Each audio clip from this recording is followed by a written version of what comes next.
Hello everyone.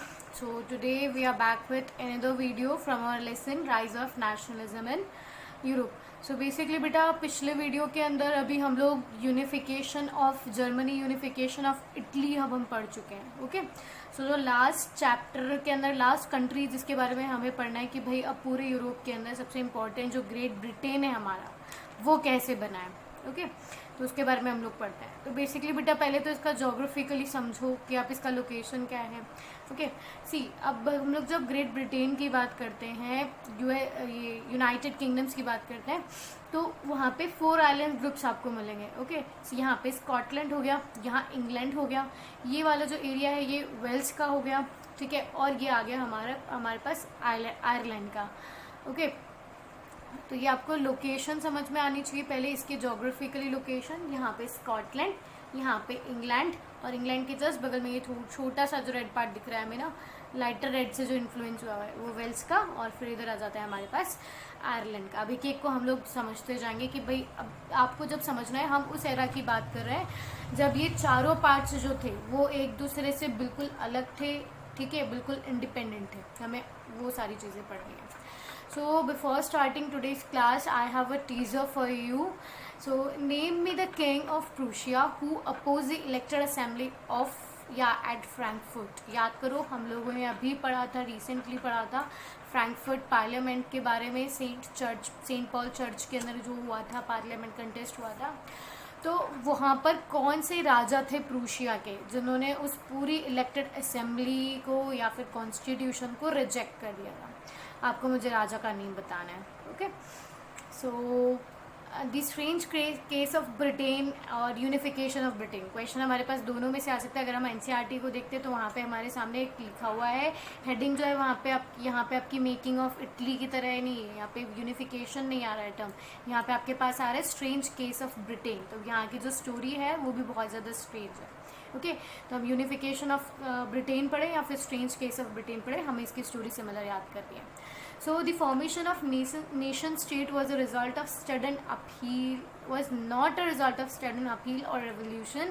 It was a result of long drawn out process. अच्छा ठीक है, जो हम लोग कभी रिकॉल करो कि जब हम लोगों ने इटली के बारे में पढ़ा, ठीक है, इवन चाहे फ्रांस के बारे में पढ़ा, चाहे अभी हम लोगों ने जर्मनी के बारे में पढ़ा, तो वहाँ क्या हुआ था, वहाँ रेवोल्यूशनरीज थे, वहाँ कंजर्वेटिव पीपल जो थे उन्हें लगा था कि भाई अब हमें कंट्री के अंदर नेशनलिज्म की फीलिंग, उसको कंट्री जो है उसको नेशन स्टेट बनाने की ज़रूरत आ गई. तो मतलब वहाँ रेवोल्यूशंस हुए थे. कुछ रेवोल्यूशन पीजेंट्स ने किए थे, पुअर पीपल ने किए थे.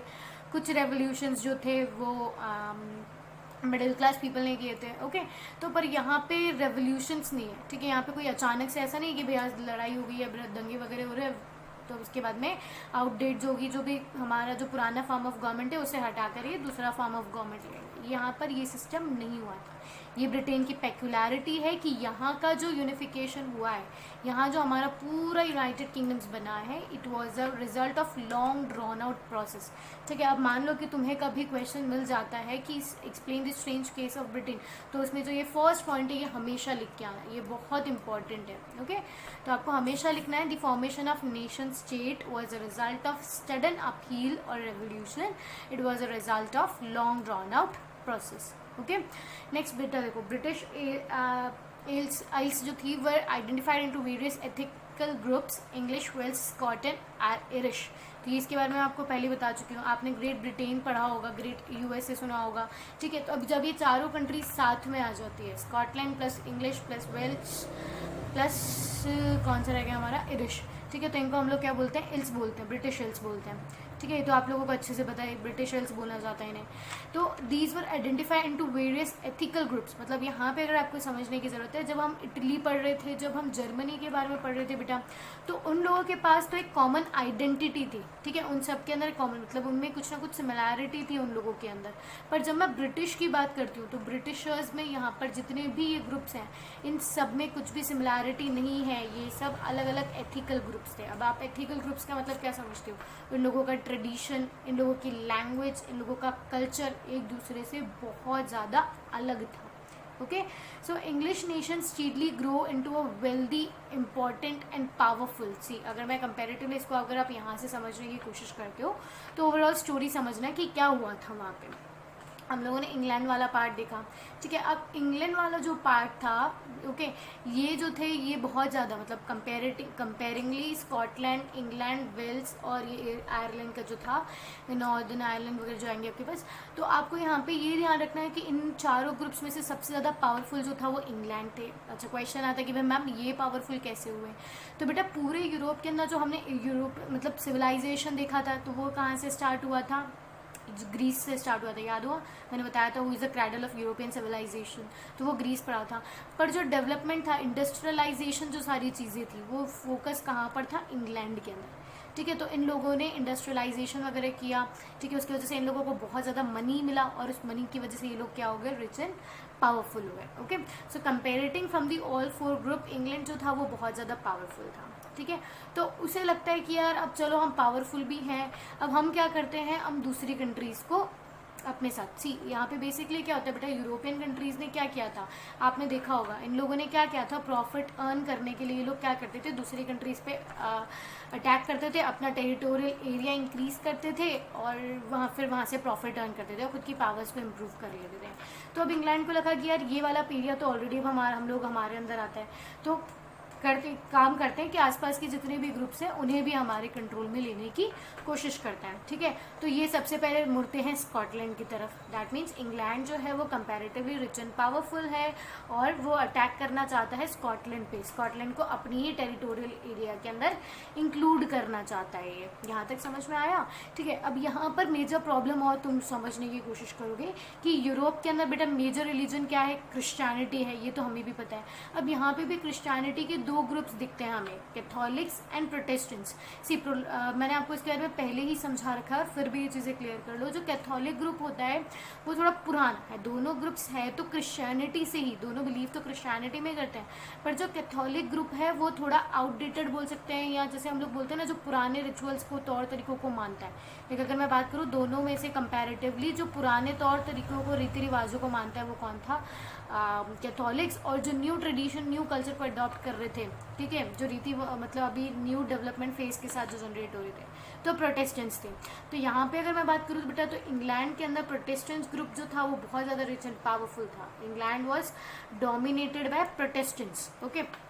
स्कॉटलैंड में अगर हम बात करते हैं तो वहाँ पे कैथोलिक्स ग्रुप था, ठीक है। तो इंग्लैंड ने अपने पावर का, अपने मनी का यूज़ करते हुए वो स्कॉटलैंड पे मतलब लाइक वहाँ पे जाता है, वहाँ रिवॉल्ट वगैरह। अब मतलब इंग्लैंड ने बहुत मतलब वहाँ लड़ाइयाँ नहीं हुई है बेटा प्रॉपरली। अगर हम लोग जर्मनी और इटली वगैरह में कंपेयर करते हैं, फ्रांस में करते हैं, तो वहाँ लड़ाइयाँ हुई। अब यहाँ क्या था, स्कॉटलैंड में भी कैथोलिक्स, चलो ठीक है, ये तो हमें समझ में आया कि भाई इसने कैथोलिक्स को, वहाँ पे कैथोलिक था और यहाँ प्रोटेस्टेंट था, ठीक है। पर स्कॉटलैंड के अंदर भी कुछ लोग प्रोटेस्टेंट्स ग्रुप के वहाँ पे भी थे, यहाँ पे क्रिश्चियनिटी थी, यहाँ पे कुछ लोग जो थे वो कैथोलिक और एज वेल एज प्रोटेस्टेंट दोनों ग्रुप्स के थे। मेजॉरिटी कैथोलिक्स की है, पर माइनॉरिटी में वहाँ पे प्रोटेस्टेंट्स भी अवेलेबल थे। तो इंग्लैंड वालों ने क्या किया, वहाँ पे जाकर के वहाँ के जो प्रोटेस्टेंट ग्रुप्स थे उनको सपोर्ट करना स्टार्ट किया, उन्हें पावर देनी स्टार्ट करी, उन्हें मनी वगैरह सप्लाई वगैरह देना स्टार्ट किया, ठीक है, ताकि वो स्कॉटलैंड को भी अपने मतलब लाइक वहाँ पर रिवॉल्ट वगैरह हो कि भाई हमें भी क्या करना है, इंग्लैंड का पार्ट बनना है, ओके। तो इस तरह की चीज़ें वहाँ पे हुई कि इन लोगों ने मतलब लाइक मनी वगैरह दे करके दूसरे तरीके से इन्फ्लुएंस करके स्कॉटलैंड को भी अपने पास एक साथ कर लिया। तो दैट मीन्स अब हमारे पास क्या बन चुका है, यूनाइटेड किंगडम्स बन चुका है, स्कॉटलैंड और इंग्लैंड एक साथ आ चुका है। अब देखो एक दो पॉइंट्स को यहाँ पे समझने की कोशिश करूँ। English nation steadily grew in wealth and importance and power, ठीक है। ये मैंने बता चुकी हूँ क्यों इनका बहुत ज़्यादा ग्रोथ हुआ, क्योंकि इंडस्ट्रियलाइजेशन हुआ वहाँ पे, जिसकी वजह से इनकी वेल्थ, इंपॉर्टेंस एंड पावर सब कुछ इंक्रीज हो गई। तो डोमिनेंस हो गया इंग्लिश कम्युनिटी का, इंग्लिश एथनिक ग्रुप का।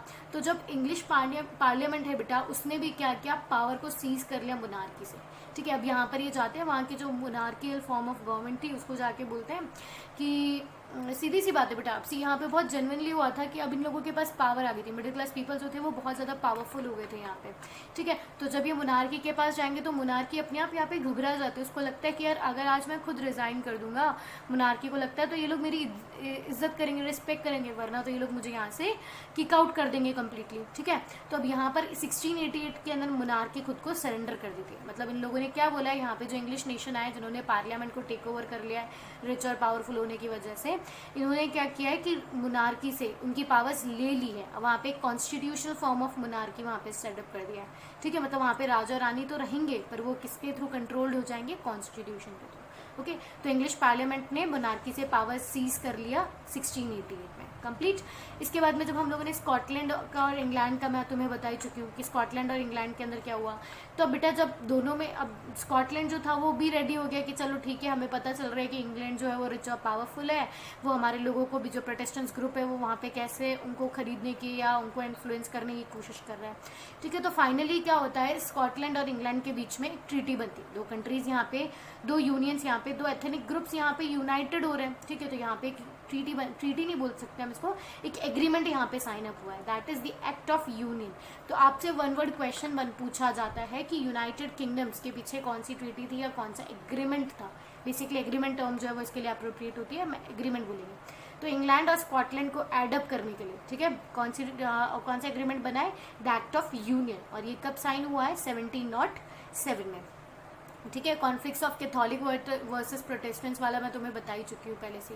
ठीक है, अब इसमें भी क्या होता है बेटा, स्कॉटलैंड जो थे, स्कॉटिश पीपल जो थे, अब उनके साथ में, अब मैं वही चीज़ें यहाँ पे समझने की कोशिश करूँ कि जो इंग्लैंड के लोग जो थे, इंग्लिश पीपल जो थे, वो बहुत ज़्यादा कंपैरेटिवली रिच और पावरफुल हो चुके थे।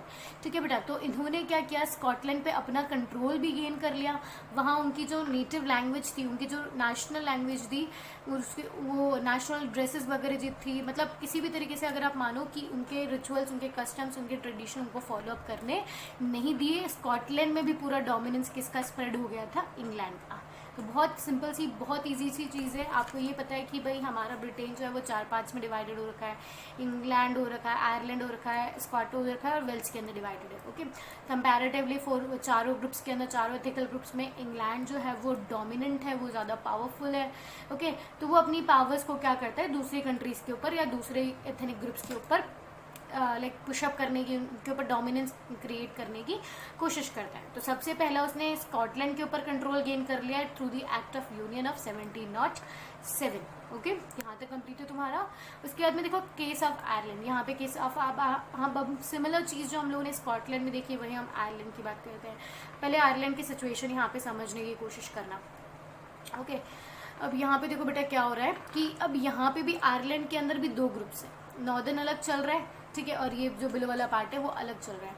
अब इसके अंदर मैं वैसे बेसिकली बात करूँ तो जो आयरलैंड है उस पर कंप्लीट डोमिनेंस है कैथोलिक्स ग्रुप का। ओके, और उसके अबाव वाला पार्ट जो नॉर्थ वाला पार्ट है, ठीक है, वहाँ पर जो ज़्यादातर लोग हैं, मतलब जितने भी प्रोटेस्टेंट्स हैं वो कहाँ पर ज़्यादा इकट्ठे हो रखे हैं, नॉर्दर्न एरिया के अंदर। याद करो हम लोगों ने सिविक्स के लेसन नंबर 3 में भी इन लोगों के बारे में बात किया था कि मतलब दोनों के बीच में डिसएग्रीमेंट था। नॉर्दर्न आयरलैंड के पीपल जो थे वो चाहते थे कि हम लोग ग्रेट ब्रिटेन का पार्ट बन जाए, हम लोग यूके का पार्ट बन जाए, पर यहाँ का जो कैथोलिक ग्रुप था उन्हें पता था कि भाई हम लोग तो माइनॉरिटी में हो जाएंगे वहाँ जाके मिक्स हो गए तो, ठीक है, इसीलिए ये हमेशा अपोज करते रहे कि हमें ब्रिटेन का पार्ट नहीं बनना है। पर ये लोग जो थे वो हमेशा सपोर्ट करते थे क्योंकि यहाँ पे प्रोटेस्टेंट्स की मेजॉरिटी थी। क्लियर विद द सिचुएशन कि यहाँ पे क्या हो रहा था एक बार के लिए।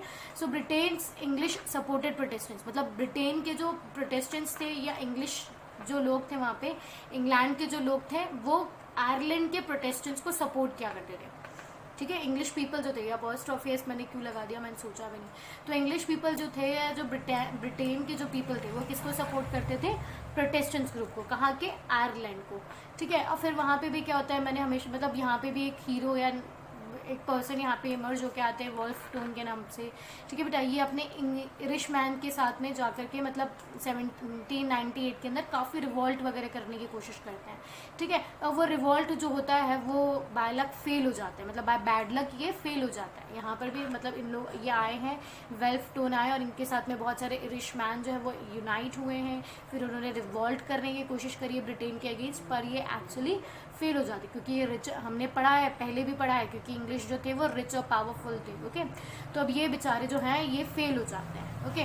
अब ये फेल होने की वजह से क्या होता है कि वहाँ पे मतलब एक लोगों के अंदर ना एक बोलते हैं ना डर और खौफ जैसी चीज़ें आ जाती हैं कि भाई स्कॉटलैंड है वो भी पार्ट हो गया, हमारे यहाँ पे भी रिवॉल्ट होने की कोशिश करी है तो वो भी फेल हो गया। तो अब यहाँ पे भी क्या होता है, आयरलैंड जो है वो फोर्सफुली किसका पार्ट बना दिया जाता है, यूके के अंदर। यहाँ पर भी सेम एक्ट होता है, एक्ट ऑफ यूनियन ही आएगा यहाँ पर भी, पर दोनों में डिफरेंस रखना है। अगर हम आपसे पूछा जाए कि भाई यूके कब बना है, यूनाइटेड किंगडम्स ग्रेट ब्रिटेन कब बना है, तो अब आप बताओगे कि एक्ट ऑफ यूनियन 1707 के अंदर। पर तुमसे पूछा जाए कि भाई आयरलैंड यूके का पार्ट कब बना है, तो एक्ट ऑफ यूनियन 1801 के अंदर। Okay, Ireland plus great Britain को कौन से एग्रीमेंट के साथ साइन अप किया जाता है, कौन से एग्रीमेंट के साथ इकट्ठा कर लिया जाता है, इन दी एक्ट ऑफ यूनियन 1801। दोनों में बस ईयर्स का डिफरेंस आ जाएगा आपके पास। ओके, अब बेटा अब ये चीज़ वापस से देखो, कंट्री को समझने की कोशिश करो। अब हमारे पास इंग्लैंड है जो डोमिनेटिंग ग्रुप है, पहले उसने स्कॉटलैंड पे कब्जा किया, फिर उसने क्या किया, इधर से आयरलैंड पे भी कंट्रोल गेन करने की कोशिश कर ली। वेल्स जो था उसने भी अपने आप कंटिन्यू, वो भी किसका पार्ट बन गया, इंग्लैंड का पार्ट बन गया। ओके, अब हमें यहाँ से स्टार्टिंग ऑफ द लेसन, हमें starting of this particular topic आज हमें ये पता है कि जो ब्रिटेन है उसके अंदर अलग अलग एथिकल ग्रुप्स है, इन लोगों में कोई भी कॉमन नेशनल आइडेंटिटी नहीं थी। तो उस कंट्री में जो न्यू ब्रिटेन बना है उसमें न्यू बोलते ना, क्या बोलते हैं, नेशनल आइडेंटिटी लाने के लिए वहाँ पे क्या किया गया, एक ब्रिटिश फ्लैग बनाया गया जिसका नाम है Union Jack. National anthem God save our noble kings, वहाँ पे जो लैंग्वेज थी वो इंग्लिश डोमिनेटिंग हो गई थी। ठीक है, और जो बेचारे जो ये दूसरे और छोटे मोटे थे, चाहे वेल्स हुआ, चाहे स्कॉटलैंड जो है, चाहे आयरलैंड वाले पीपल हुए, ठीक है, ये सबऑर्डिनेट पार्टनर्स बन के रहेंगे। Okay, so if you are having any kind of doubts you can write it in the comment sections, and आज का होमवर्क करना मत भूलना। Thank you.